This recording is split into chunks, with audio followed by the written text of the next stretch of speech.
아멘. 우리 감사합니다. 우리 오늘 하나님께서 주시는 말씀 함께 보십니다. 오늘 하나님께서 우리에게 주시는 말씀은 고린도후서 6장 14절부터 7장 1절까지 말씀입니다. 우리 한 절 한 절씩 교독하고 마지막 절 합독합니다. 제가 먼저 14절 읽겠습니다. 너희는 믿지 않는 자와 멍에를 함께 매지 말라. 의와 불법이 어찌 함께하며 빛과 어둠이 어찌 사귀며 그리스도와 벨리알이 어찌 조화되며 믿는 자와 믿지 않는 자가 어찌 상관하며 하나님의 성전과 우상이 어찌 일치가 되리요. 우리는 살아계신 하나님의 성전이라. 이와 같이 하나님께서 이르시되 내가 그들 가운데 거하며 두루 행하여 나는 그들의 하나님이 되고 그들은 나의 백성이 되리라. 그러므로 너희 그들 중에서 나와서 따로 있고 부정한 것을 만지지 말라. 내가 너희를 영접하여 너희에게 아버지가 되고 너희는 내게 자녀가 되리라. 전능하신 주의 말씀이니라 하셨느니라. 다 같이 읽습니다. 그런즉 사랑하는 자들아, 이 약속을 가진 우리는 하나님을 두려워하는 가운데서 거룩함을 온전히 이루어 육과 영의 온갖 더러운 것에서 자신을 깨끗하게 하자. 아멘. 할렐루야. 주 예수 그리스도 이름을 찬양합니다. 아멘. 오늘도 우리 일주일 동안 이렇게 흩어졌다가 다시 만났는데 우리 돌아보시면서 사랑 고백 나누고 말씀 받도록 하겠습니다. 우리 돌아보시고 사랑합니다. 축복합니다. 잘 오셨습니다. 할렐루야. 아멘. 아멘. 아유, 우리 앞에 계신 우리 할머니 계속 오셔서 너무 기뻐요. 너무 감사하고 예배 시간 전에 한 30분 전에 오셔서 이것저것 또 말씀 나누시고 또 준비하고 기도하는 그런 마음이 계신 것 같아요. 잘 모르지만 어쨌든 조금씩 더 알아가고 있습니다. 할렐루야. 최근 우리나라의 상황을 목회자의 입장에서 한마디로 표현한다면 혼란이라는 단어를 쓸 수 있을 것 같습니다. 어떤 누군가나 어떤 집단을 비판하려고 하는 마음으로 이렇게 표현하는 것은 아닙니다. 그렇게 하고자 하는 마음이 없습니다. 하나님의 말씀을 전하여야 하는 도구로서 세상을 바라보면서 느껴지는 마음을 표현한 것입니다. 믿는 성도님들의 삶을 보더라도 또한 믿지 않는 세상 사람들의 그 모습을 보더라도 어느 방향으로 삶을 정하고 살아야 할지, 삶을 설정하고 살아야 할지 정하지 못하는 그런 상태로 좌충우돌하고 있는 모습을 보면서 이 혼란이라는 단어가 떠올려졌습니다. 지난 10월 29일에 결코 잊혀지지 않는 마음 아픈 그 참사의 모습을 보면서 우리 다음 세대의 우리의 주역이 될 젊은이들의 그 모습 속에서도 어디에다 마음을 두어야 할지 알지 못해 하는 그런 혼란 가운데 놓여져 있는 것을 볼 수가 있었습니다. 또한 참사를 바라보며 피해자들에게 어떻게 위로를 해주어야 할지, 어떻게 이 일에 대하여 수습하며 누가 책임을 져야 할 것인지에 대해 결정하지 못해서 우왕좌왕하고 있는 이 기성세대의 모습들을 보면서 또한 혼란이라는 단어를 떠올리게 되었습니다. 저는 오늘날 이런 혼란의 상태가 되어버린 책임이 교회에게 있다, 그리고 목회자에게 있다라고 생각합니다. 그래서 개인적으로 기도할 때마다 하나님께 이 나라와 이 민족에게 기성세대의 한 사람으로서, 목회자의 한 사람으로서, 작은 교회이지만 몸된 주님의 교회를 섬기는 그 목사로서 늘 애통한 마음을 가지고 기도하고 있습니다. 교회가 세상에 참된 하나님의 문화를 만들어 놓지 못했기 때문에 귀신을 내어 쫓기 위해 귀신을 흉내를 내며 나쁜 영들을 몰아낸다라고 하는 그런 문화가 이 땅에 들어오게 되었고, 교회가 진리를 바르고 정확하게 선포하고 있지 못했기 때문에 복음 안에 있지만 복음과 상관없는 성도들을 양성시켰고, 또한 정치와 권력과 연계되어서 그 혜택을 누려오는 과정 속에서 고아와 가부를 돌보고 어두운 곳을 비추라고 하신 교회의 사명과 역할을 잊고 살았기에 세상에서 그 어느 곳보다 더 이기적인 곳이 교회라는 말을 듣게 된 상태가 된 것을 느끼며 목회자로서 기도할 때마다 참으로 애통한 마음을 멈출 수가 없습니다. 또 저만 거룩한 척, 깨끗한 척 하는 것처럼 느껴질 수도 있겠다 싶어서 또 죄송한 마음이 들기도 합니다. 그런 마음이 아니라 제게 책임이 느껴져서 이런 고백을 하고 있는 것입니다. 여러분, 오늘도 우리 주님의 말씀을 정말 형식적으로 듣지 마시고 진실된 마음으로 하나님의 말씀을 생명처럼 받아들이시는 그런 저와 여러분 되시기를 소망합니다. 성경을 읽고 연구하다 보면 이러한 혼란스러운 오늘날의 세상의 상태가 초대교회가 있었던 여러 지역의 상태와도 닮아 있는 모습을 발견할 수가 있습니다. 특별히 오늘 우리가 살펴보고 있는 이 고린도 교회가 있는 고린도 지역의 상태는 마치 오늘날의 이 혼란스러운 모습을 2000년 전에 미리 보여주는 듯한 것처럼 닮아 있습니다. 고린도 지역은 우리가 새벽에도 살펴보았고 성경 공부할 때도 우리가 살펴봤는데 지도상으로 유럽 대륙의 극동쪽에 위치해 있는 그 아가야 지역에 있는 항구 도시였습니다. 항구 도시입니다. 그래서 에게만 건너면 이 유럽 대륙의 극동쪽에 있기 때문에 에게만 살짝 건너면 아시아 대륙으로 이어지게 되어 있습니다. 그런 위치에 놓여져 있기 때문에 이 유럽과 아시아 사이에 일어나는 이 무역의 관문 역할을 하였던 곳이 바로 이 고린도 지역입니다. 그러다 보니까 자연스럽게 무역과 상업이 발전하게 되었죠. 그러므로 무역과 상업이 발전하면 어떻습니까? 당연히 많은 부들이 그쪽으로 흘러 들어가게 되어져 있습니다. 많은 부를 누리는 도시로 성장하였다는 것이죠. 도시 전체에 부가 쌓이고 많은 사람들이 오고 가면서 많은 문화들이 또 뒤섞이면서 발전함에 따라서 사치와 향락 그리고 태폐적인 문화와 유흥이 발전하는 그런 도시가 되어버렸습니다. 당시에 초대교회가 있었던 장소 중에 가장 음란하고 가장 태폐적인 도시가 바로 이 고린도 지역에 있었던 고린도 교회입니다. 고린도 지역입니다. 그래서 그 당시에 신조어, 그 당시에 흔히들 사람들이 쓰고 있었던 신조어가 하나 있었는데 그게 뭐냐면 코린티아 조마이, 고린디아 조마이, 고린도화 되어진다 뭐 이런 의미입니다. 코린티아 조마이. 문자적으로는 고린도 사람처럼 행동한다 그런 뜻이지만 그 의미는 음란한 행위를 한다라는 의미로 통용되고 있었던 신조어였습니다. 그 정도로 이 고린도가 성적으로 타락한 도시였다라는 것을 알려주고 있습니다.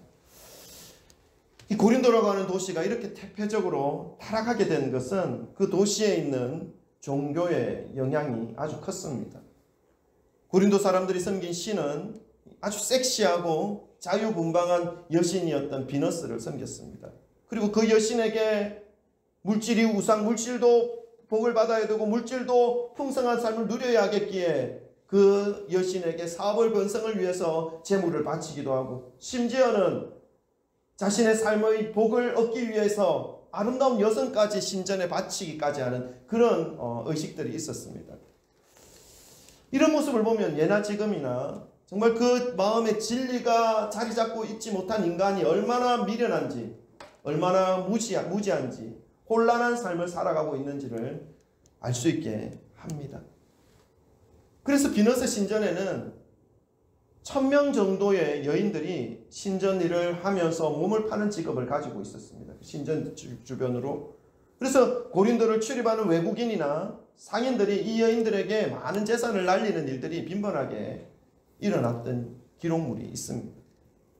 이런 도시에 바울을 포함한 디아스포라, 흩어진 유대인들이 복음을 품고 있는 그 유대인들을 통해서 복음이 전파되었고 그리고 주님의 몸된 교회가 고린도 지역에 세워지기 시작했습니다. 그런데 문제가 있죠. 그 문제가 무엇입니까?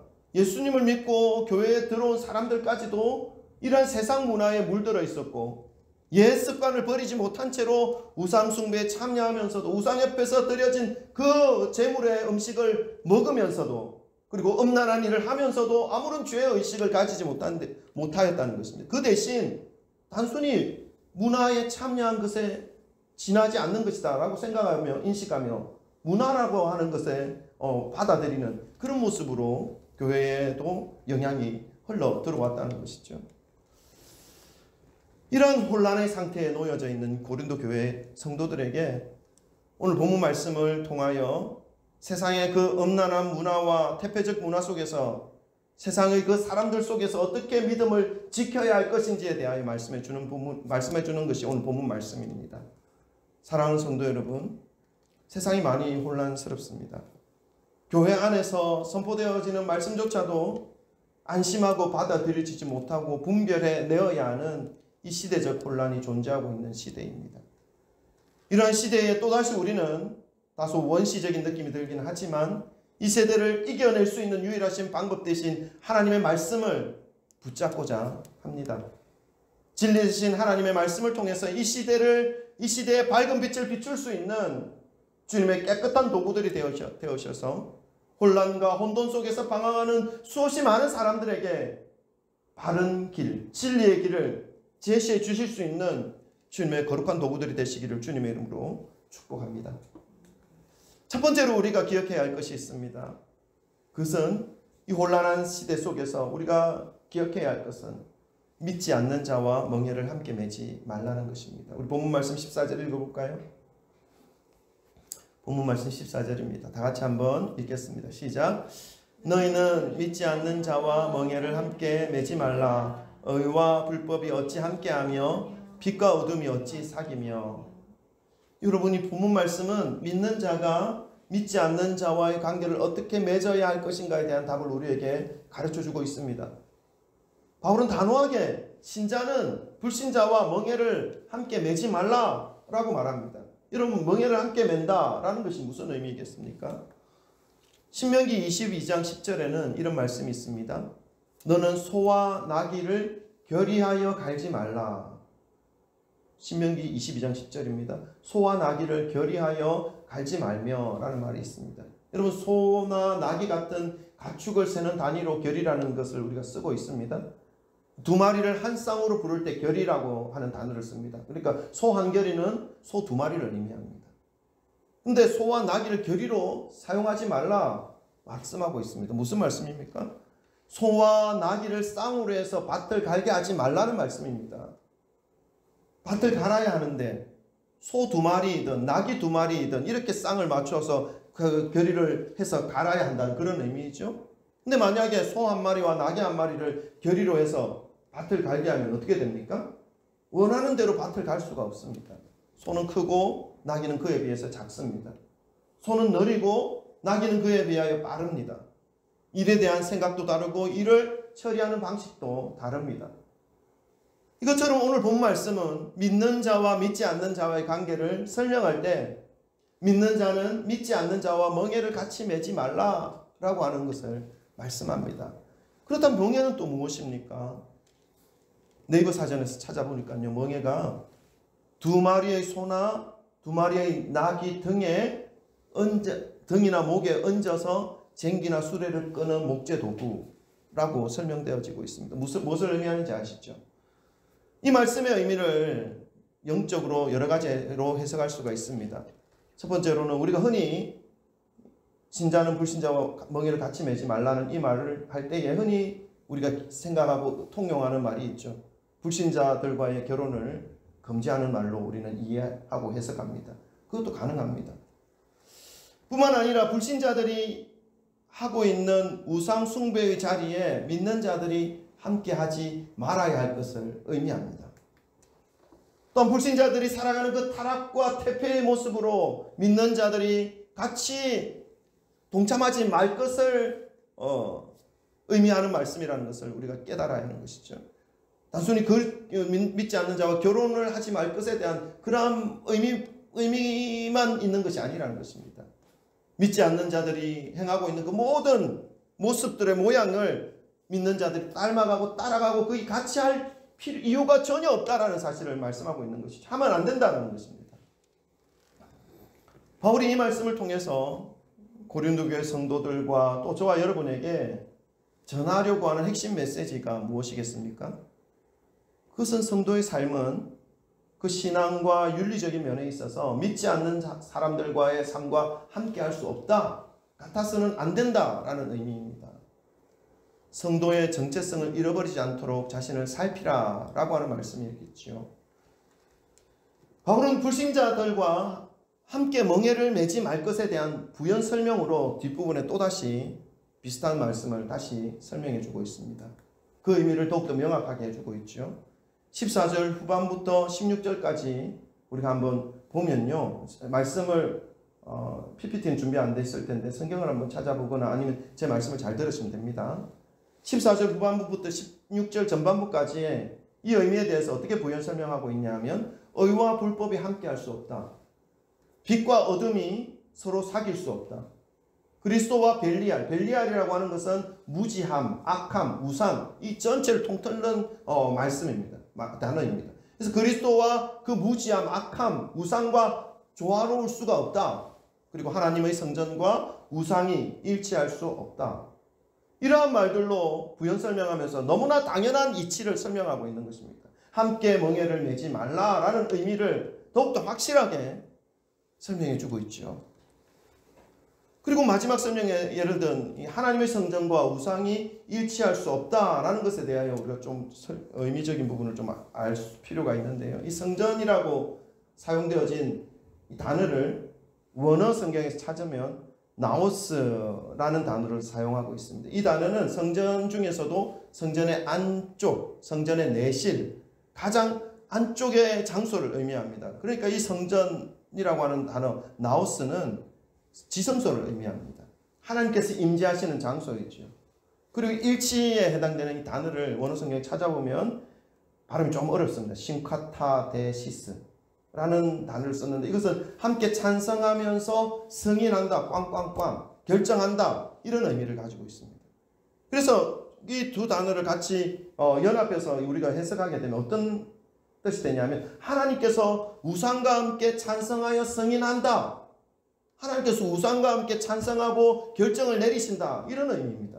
여러분 이 말은 그 자체가 불가능한 말입니다. 넌센스죠.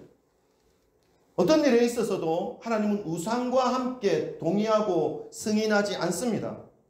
우상은 하나님의 그 권위와 전능하심 앞에 함께 하는 것 자체가 허용되어지지 않습니다.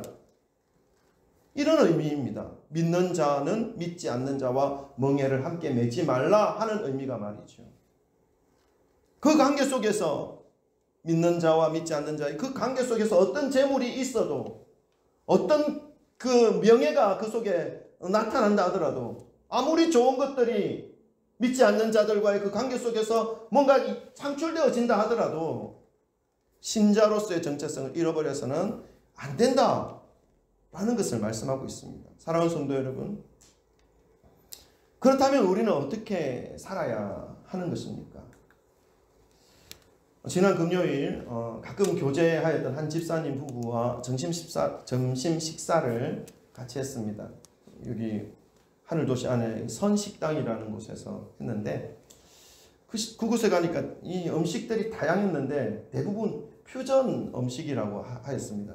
비빔밥처럼 보이는데 외국 음식 같기도 하고 샐러드 같았는데 안에 스테이크 조각도 있고 그러니까 뭔가 좀 아주 신선하긴 했는데 새로운 그러니까 요즘 대부분의 음식점들이 다양하고도 새로운 음식을 이제 이렇게 퓨전식으로 개발하고 있는 것이 대세인 것 같습니다. 여러분 대세다 하더라도 믿음만큼은 퓨전이 되어서는 안 됩니다. 믿음은 그 자체로서 분명한 정체성을 가지고 있기 때문에 이 믿음이 퓨전이 되는 순간 이미 믿음이 아니게 됩니다. 우리가 이 세상에 살아가는 동안에는 믿지 않는 사람들과 완전히 분리되어서 살아갈 수 없다는 것을 우리는 알고 있습니다. 그러나 오늘 본문 말씀은 그들과 함께 멍에를 메어서 안 된다라고 말씀하고 있습니다.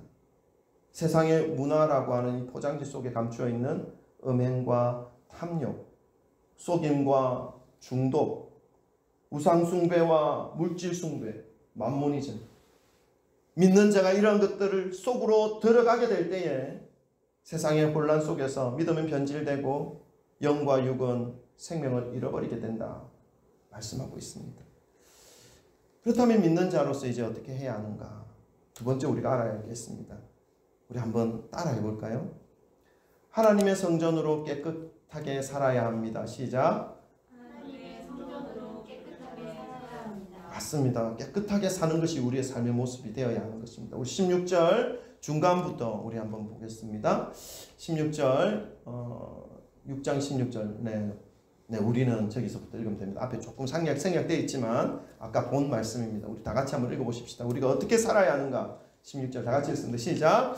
우리는 살아계신 하나님의 성전이라. 이와 같이 하나님께서 이르시되 내가 그들 가운데 거하며 두루 행하여 나는 그들의 하나님이 되고 그들은 나의 백성이 되리라. 아멘. 여러분, 하나님은 이 믿는 자들을 살아계신 하나님의 성전이라는 이 신분적 위치와 상태를 부여해 주셨습니다. 이 말씀은 성도들의 생각과 삶 속에 하나님께서 살아 역사하시는 장소로 사용되어져야 한다는 것을 의미합니다.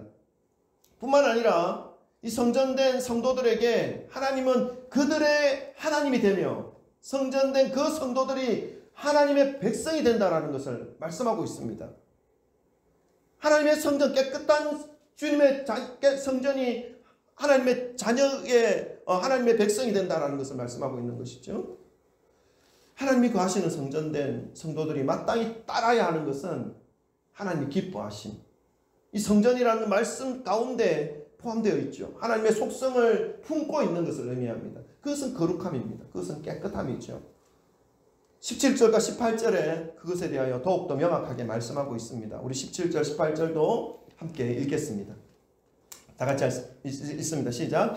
그러므로 너희는 그들 중에서 나와서 따로 있고 부정한 것을 만지지 말라. 내가 너희를 영접하여 너희에게 아버지가 되고 너희는 내게 자녀가 되리라. 전능하신 주의 말씀이니라 하셨느니라. 아멘. 당시 고린도 지역에 만연되어 있었던 이 성적인 타락과 도덕적 부패 속에서 살아가는 이 성도들에게 너희는 그들 중에서 나오라. 나와서 따로 있고 부정한 것을 만지지 말라 말씀합니다.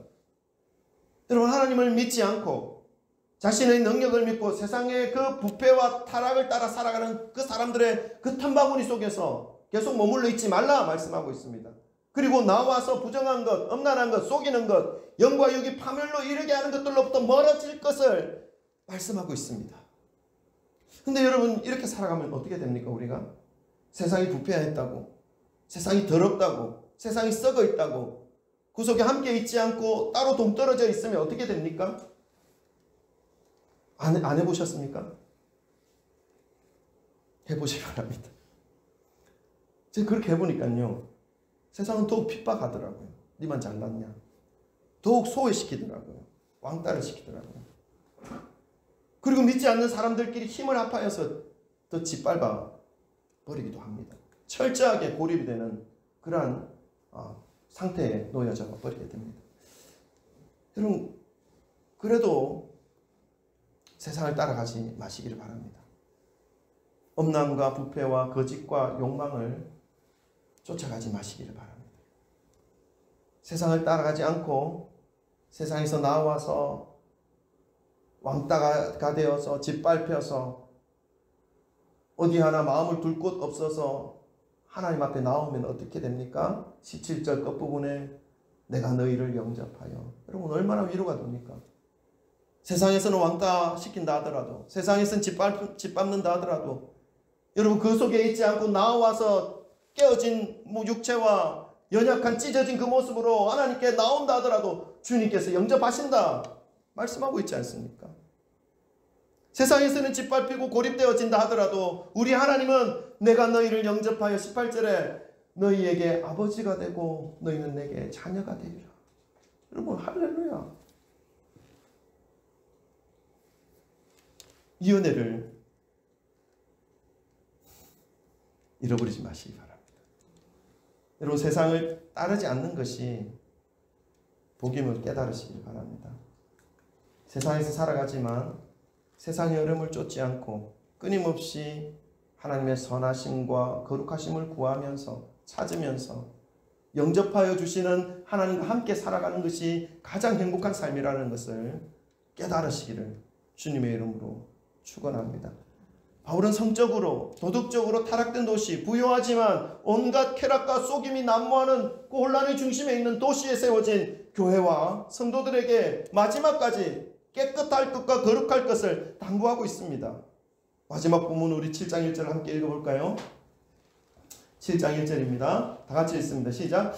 그런즉 사랑하는 자들아 이 약속을 가진 우리는 하나님을 두려워하는 가운데서 거룩함을 온전히 이루어 육과 영의 온갖 더러운 것에서 자신을 깨끗하게 하자. 아멘. 앞에서 말씀하신 것을 한 번 더 강조하고 있죠. 혼란 속에 있는 믿음의 그 성도들의 삶이 어떠해야 할 것인지를 다시 한번 가르쳐주고 있습니다. 하나님을 두려워하는 가운데, 하나님을 두려워하는 가운데 모든 것을 보고 계시다는 것입니다. 거룩함을 온전히 이루어 육과 영의 온갖 더러운 것에서 자신을 깨끗하게 하자. 여러분, 세상 사람들이 살아가는 모양이 너무나 자기 중심적이고 자기 생각대로 살아가고 있는 세상이 오늘날 세상입니다. 어둡고 더러운 일이라 하더라도 자신에게 이익이 되고 자신에게 피해가 오지 않으면 어두운 일이라, 더러운 일이라, 악한 일이라 말하지 않는 시대가 바로 오늘날의 시대입니다. 거짓말하는 것은 일상적인 삶이 되어버렸고 사기를 치고 음행과 더러운 짓을 하는 것은 마치 무용담을 하는 것과 같은 일들로 나타나기까지 하는 세상입니다. 무당과 접신하고 점을 보고 사주팔자에 의지해서 살아가는 것이 하나님을 믿고 의지하는 것보다 더 많이 추구되어지고 있는 세상입니다. 이러한 세상 속에서 믿음 때문에 나는 하나님이 기뻐하시는 모습으로 살고 싶다라고 말하는 것이 오히려 너만 잘났냐, 너만 거룩하냐 하는 비아냥을 듣는 시대입니다. 그럼에도 불구하고 하나님은 저와 여러분에게 믿음을 가진 너희는 저들과 똑같이 살아서는 안 된다. 진실되라. 술 취하지 말라.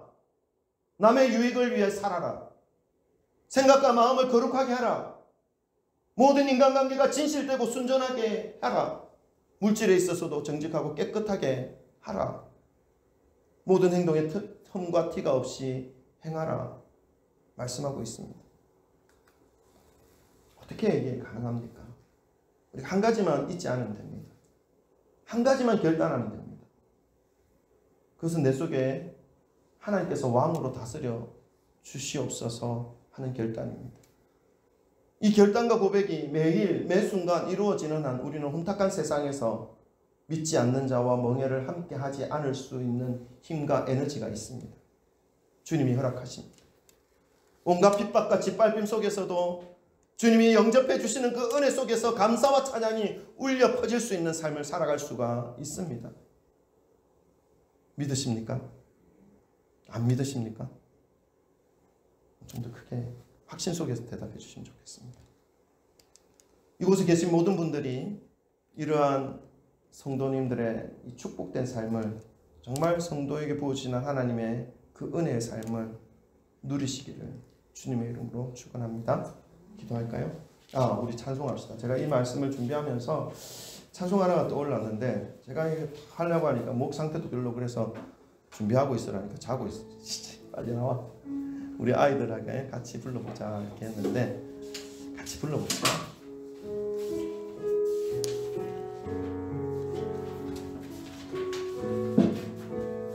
우리 같이 진실된 마음으로 한번 불러봅시다.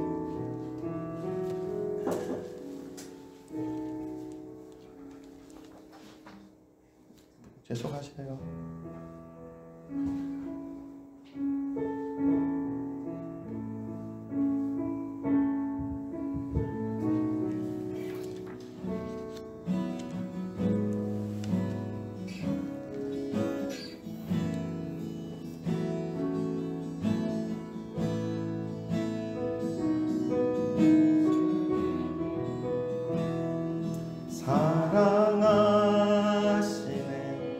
연약한 그대로 사랑하시네. 나의 모든 발걸음 주가 하시나니 날 인도하소서. 내 모습 이대로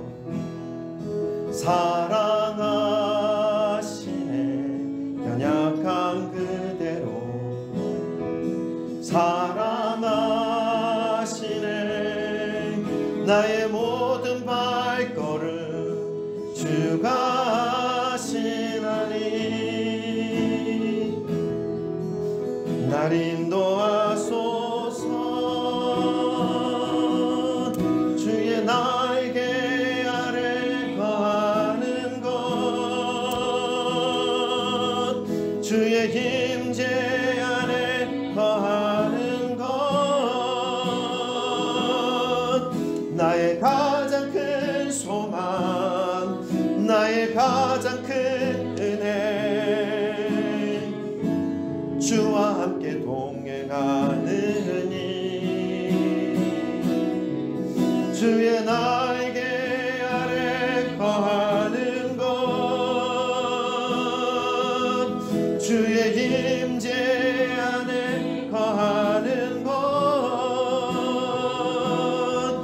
나의 가장 큰 소망 나의 가장 큰 은혜 주와 함께 동행하느니 내 모습 이대로 한 번 더 고백할까요? 내 모습 이대로 사랑하시네 연약함 그대로 사랑하시네 나의 모든 발걸음 주가 하시나니 날 인도하소서 내 모습 이대로 사랑하시네 연약함 그대로 사랑하시네 나의 모든 발걸음 주가 하시나니 날 인도하소서 주의 날개 아래 거하는 것